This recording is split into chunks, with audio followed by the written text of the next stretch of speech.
जंगल के दोस्त। एक घने जंगल के किनारे एक ब्राह्मण रहता था। उसका नाम धर्मदास था। धर्मदास पहले पास के एक गांव में रहता था। धर्मदास सबको ज्ञान की बातें समझाया करता था, पर कोई उसकी बात समझना ही नहीं चाहता था। उसका एक बेटा था, उसका नाम ज्ञानदेव था। ज्ञानदेव अभी छोटा बच्चा ही था जब उसकी माँ चल बसी थी। लोगों ने धर्मदास की बातों को उसकी मौत का कारण मानकर उसे गांव से बाहर निकाल दिया। तब से धर्मदास जंगल के किनारे झोंपड़ी बनाकर रहने लगा। जब धर्मदास आसपास के गांवों में कुछ कमाने जाता तो घर में ज्ञानदेव अकेला ही खेलता रहता था। जंगल में एक बड़ा घास का मैदान था। वहां पर बहुत से जंगली घोड़े चरने के लिए आते थे। एक दिन एक छोटा बच्चा धर्मदेव की झोंपड़ी के पास आ गया। ज्ञानदेव ने घर में रखे हुए कुछ चने उसे खिलाए। घोड़े को एक नया स्वाद मिला। रात को ज्ञानदेव ने अपने पिता को बताया कि एक छोटे घोड़े से उसकी दोस्ती हो गई है। ज्ञानदेव ने बताया कि घोड़े को चने बहुत पसंद आए थे। अगले दिन धर्मदास एक बोरी चने की ले आया। अब घोड़ा वहां रोज आने लगा। ज्ञानदेव उसे बहुत चाव से चने खिलाता। दोनों में अच्छी दोस्ती हो गई। ज्ञानदेव ने उसका नाम बादल रखा। चने खाकर बादल तेजी से बड़ा होने लगा। वह अपने दूसरे हम उम्र साथियों से बहुत अधिक बलवान हो गया। वह ज्ञानदेव को अपनी पीठ पर बिठाकर दूर तक जंगल में ले जाता। दोनों एक दूसरे की भाषा समझने लगे। बादल ने उसे बताया कि वह जंगल के सब जानवरों की भाषा समझता है। कभी कभी वह ज्ञानदेव को बताता कि कौन सा जानवर क्या बात कर रहा है। ज्ञानदेव को इसमें बहुत मजा आता। बादल के साथियों ने एक दिन बादल की शिकायत घोड़ों के राजा से की। उन्होंने कहा, बादल रोज ही एक आदमी के बच्चे से मिलता है, इसलिए वह हमारे साथ नहीं खेलता। हम उसके पास जाते हैं तो हमें लात मारकर दूर भगा देता है।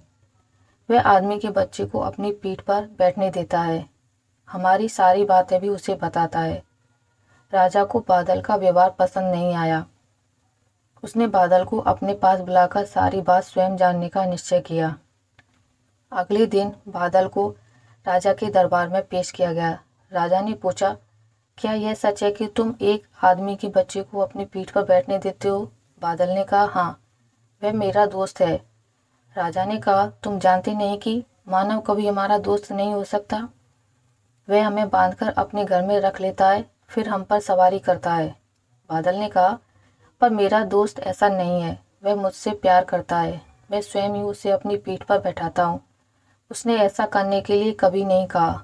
घोड़ों के राजा ने पूछा, क्या कारण है कि तुम अपने साथियों से बहुत ज्यादा बड़े और बलवान हो गए हो?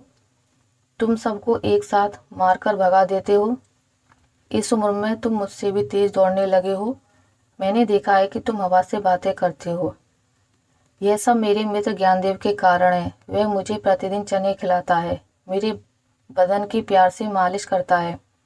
बादल ने उत्तर दिया, और तुम हमारी बरादरी की सारी बातें भी उसे बताते हो? राजा ने क्रोध में भरकर कहा, मैं अपने घर की कोई बात नहीं बताता, केवल जंगल के जानवर क्या बात करते हैं वही बताता हूँ। जंगल के पशु पक्षियों की बोली उसे सिखाता हूँ। वह भी मुझे अच्छी अच्छी बातें बताता है।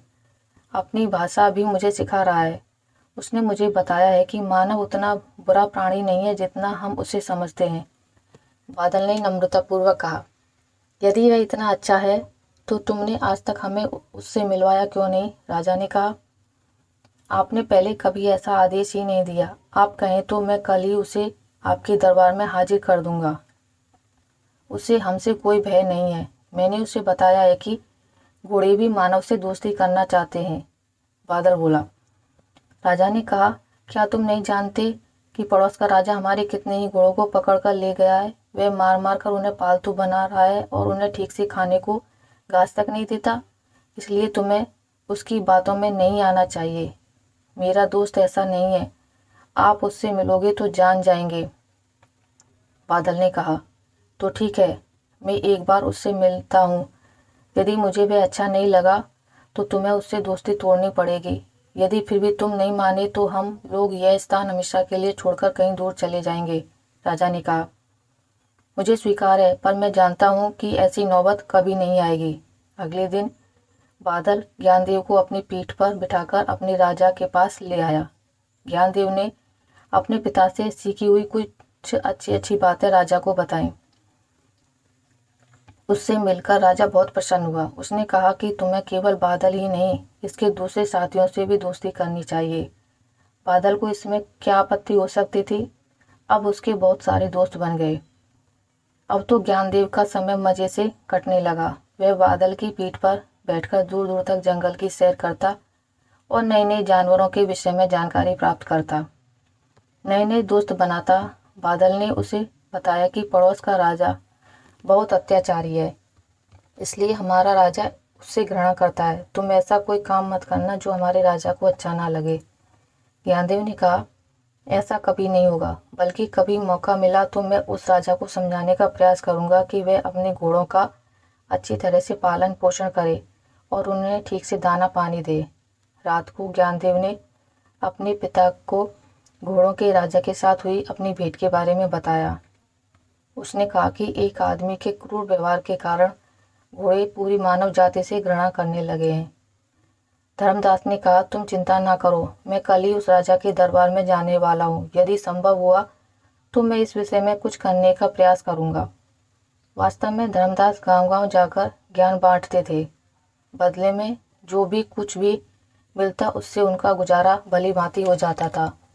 बहुत से लोग धर्मदास को दान अथवा भीख देने का प्रयास करते थे, परंतु धर्मदास उसे कभी भी स्वीकार नहीं करता था। उसका कहना था कि यदि मेरी बात अच्छी लगे और उसे तुम ग्रहण करो तो फिर जो चाहो दे दो, परंतु भीख में मुझे कुछ नहीं चाहिए।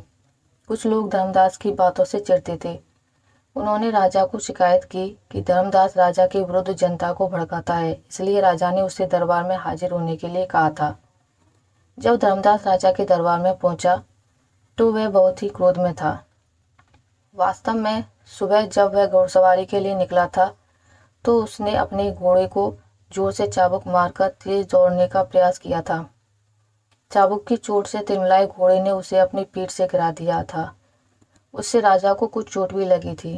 धर्मदास को देखते ही वह बोला, सुना है तुम हमारी प्रजा को हमारे विरुद्ध भड़काते हो, उन्हें कहते हो कि हमारा आदेश ना माने। क्यों ना तुम्हें राजद्रोह के लिए कड़ा दंड दिया जाए। धर्मदास ने कहा, राजन, मैंने कभी भी किसी को आपके विरुद्ध नहीं भड़काया। हाँ, इतना जरूर कहा है कि अन्याय का साथ मत दो, अन्याय और अत्याचार करने वाले का विरोध करो, भले ही वह राजा ही क्यों ना हो। अत्याचार चाहे किसी मानव पर हो अथवा किसी दूसरे प्राणी पर, चाहे किसी दरबारी पर हो चाहे घोड़े पर। मुझे ज्ञात हुआ है कि आप अपने घोड़ों पर बहुत अधिक अत्याचार करते हैं। घोड़ों का नाम सुनते ही राजा का पारा 7वें आसमान पर पहुंच गया। वह बोला, तो जो हमने सुना था वह ठीक ही था। तुम यहाँ घोड़ों की वकालत करने आए हो। मैंने सुना है तुम्हारे बेटे की बहुत दोस्ती है घोड़ों से। मेरे बेटे के तो जंगल में सब जानवर दोस्त हैं। वह सबसे प्यार करता है, किसी को नहीं सताता। धर्मदास ने कहा, तुम मेरी प्रजा होकर मुझसे जुबान लड़ाते हो। इतना कहकर राजा ने अपने सिपाहियों को आदेश दिया कि धर्मदास को हिरासत में ले लिया जाए, उस पर राजद्रोह का मुकदमा चलाया जाए। जब ज्ञानदेव को इसके विषय में ज्ञात हुआ तो वह बहुत ही दुखी हुआ, परंतु वह कर ही क्या सकता था। वह तो स्वयं ही अभी छोटा था। उसने अपनी पीड़ा बादल को बताई। बादल बोला, तुम्हारे पिताजी को यह दंड हमारे कारण दिया जा रहा है। हम ही इस समस्या का कोई समाधान निकालेंगे, तुम बिल्कुल चिंता ना करो। ज्ञानदेव बहुत चिंतित रहने लगा। एक दिन उसका मन बहलाने के लिए बादल उसे लेकर दूर जंगल में निकल गया। वहां उसका सामना एक शेर से हो गया। शेर को देखकर ज्ञानदेव बहुत डर गया। बादल ने कहा, तुम चिंता मत करो, शेर तुम्हारा बाल भी बांका नहीं कर पाएगा। अपने मित्र की रक्षा के लिए मैं शेर से लड़ने में भी पीछे नहीं हटूंगा। शेर ने उसकी बात सुन ली। उसका मजाक बनाते हुए बोला, तुम कौन हो से जंगल की घास खाकर मेरा मुकाबला करोगे? मैं तुम्हें कच्चा ही चबा चाहूंगा। मत भूलो मैं इस जंगल का राजा हूँ। बादल ने कहा, अपने दोस्त के जीवन की रक्षा करना मेरा धर्म है। ज्ञानदेव ने भी शेर को कहा कि हमारा आपसे कोई वैर नहीं, फिर आप क्यों झगड़ा करना चाहते हैं? शेर ने कहा, मैं इसका घमंड तोड़ना चाहता हूँ कि यह मेरा मुकाबला कर सकता है। तो ठीक है, साहस है तो खुले मैदान में आ जाओ। यह मानव हमारा फैसला करेगी कि मुकाबले में कौन हारा कौन विजयी हुआ। बादल ने पूरे आत्मविश्वास के साथ कहा। शेर ने उसकी चुनौती स्वीकार कर ली। तीनों एक खुले मैदान में पहुंच गए। बादल ने ज्ञानदेव को एक ऊंची पेड़ पर चढ़ा दिया। फिर कहा, जब तक मैं ना कहूँ इस पेड़ पर से नीचे मत उतरना, यहीं से तमाशा देखना। इतना कहकर उसने शेर को ललकारा और घृणा से अपना मुंह उल्टी दिशा में घुमा लिया। शेर ने कहा, लड़ना है तो सामने से मुकाबला करो, अभी से पीठ क्यों दिखा रहे हो। इतना कहकर शेर उसके समीप आया ही था कि बादल ने एक जोरदार दुलत्ती मारी कि वह कई गज दूर जा गिरा। गुस्से में शेर गुर्राता हुआ उसकी ओर लपका। अब तो बादल यह जा और वह जा। बादल तो जैसे उड़ रहा था और शेर उसकी धूल तक को पकड़ नहीं पा रहा था।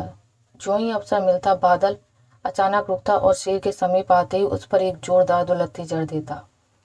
कभी शेर का जबड़ा घायल होता और कभी कोई पंजा। कुछ ही देर में शेर हाँफने लगा। बादल के एक भी बार का वह ठीक से उत्तर नहीं दे पाया। अपनी लातों से मरम्मत करता हुआ बादल उसे पेड़ के नीचे ले आया जिस पर ज्ञानदेव बैठा था। बादल अपनी टापों से उसे मारने ही जा रहा था कि ज्ञानदेव ने उसे रोक दिया। ज्ञानदेव ने कहा, नहीं नहीं, इसे मारना नहीं चाहिए, बल्कि इससे दोस्ती करनी चाहिए। हारा हुआ प्रतिद्वंदी भी शरणागत के समान होता है। शरणागत को भी मारना नहीं चाहिए। मेरे पिताजी कहते हैं कि यह धर्म के विरुद्ध है। शेर ने भी हाथ जोड़ते हुए कहा, मुझसे गलती हो गई, मुझे भी अपनी शक्ति पर इतना घमंड नहीं करना चाहिए था। खैर, आज से मैं भी तुम्हारा दोस्त हूँ, किसी दिन मैं भी तुम्हारे काम आऊँगा। इतना कहकर भी अपने अपने रास्ते पर चल दिए। कुछ दिन बाद फिर तीनों एक स्थान पर मिल गए। ज्ञानदेव को उदास देखकर शेर ने उसकी उदासी का कारण पूछा। बादल ने उसे सारी कथा कह सुनाई। शेर ने कहा, वह राजा बहुत ही अत्याचारी है, जंगल में आकर नाहक ही कितने ही जानवरों को मार डालता है। जब तक मुझे सूचना मिलती है वह घोड़े पर सवार होकर भाग निकलता है। यदि तुम साथ दो तो मैं उसे सबक सिखा सकता हूँ। बादल ने कहा, मुझे भी राजा से बदला लेना है। तीनों ने मिलकर एक योजना बनाई और अगली बार राजा के जंगल में आने की प्रतीक्षा करने लगे। एक दिन राजा जंगल में शिकार खेलने आया। योजना के अनुसार बादल ने उसके घोड़े को कहा कि जब शेर उसे आसपास लगे तो वह राजा को घोड़े से गिरा दे। राजा के घोड़े को तो पहले से ही राजा पर गुस्सा था। वह बिना बात ही उस पर चाबुक चलाता रहता था। जो ही घोड़े को शेर की गुर्राहट सुनाई दी वह कहीं वहीं पर खड़ा हो गया। राजा की चाबुक मारने पर भी टस से मस नहीं हुआ। जो ही उसे शेर समीप आता दिखाई दिया उसने राजा को जमीन पर गिरा दिया। वह स्वयं आकर बादल के पास खड़ा हो गया। शेर ने एक ही झपट्टे में राजा का काम तमाम कर दिया। अब राजधानी में अत्याचारी राजा के मरने का समाचार पहुंचा तो चारों ओर खुशियां मनाई जाने लगी। युवराज बहुत ही दयालु स्वभाव का युवक था। वह अपने पिता को बार बार अत्याचार न करने की सलाह देता था, परंतु राजा उसकी बात नहीं मानता था। राजा बनते ही उसने सारे निरपराध लोगों को कैद से मुक्त कर दिया। धर्मदास के गुणों का आदर करते हुए उसने उन्हें राजपुरोहित के रूप में सम्मानित करके राजधानी में ही रहने का आग्रह किया। ज्ञानदेव के कहने पर नए राजा ने जानवरों का शिकार करने पर रोक लगा दी। सब लोग सुखपूर्वक रहने लगे। तो दोस्तों, आपको मेरी कहानी कैसी लगी मुझे कमेंट करके ज़रूर बताइएगा। अगर आपको ये वीडियो अच्छी लगी है तो इसे लाइक करें, ज़्यादा से ज़्यादा शेयर करें और अगर आप मेरे चैनल पर नए हैं तो इसे सब्सक्राइब करना ना भूलें। मिलते एक नई कहानी के साथ, तब तक के लिए नमस्कार।